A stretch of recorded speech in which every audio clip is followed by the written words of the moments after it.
Kita lanjutkan kembali. Nah, beginilah kondisi saat ini pada tanggal 9 bulan 5 2024 ya.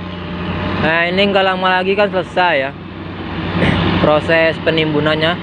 Itu di dekat pipa gas sudah ada pengerasan pakai batu tuh ya.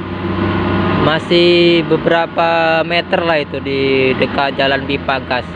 Nah, nanti kalau sudah sampai sini kita liput kembali ya. Soalnya ini tempat yang paling enak untuk kita liputan nih.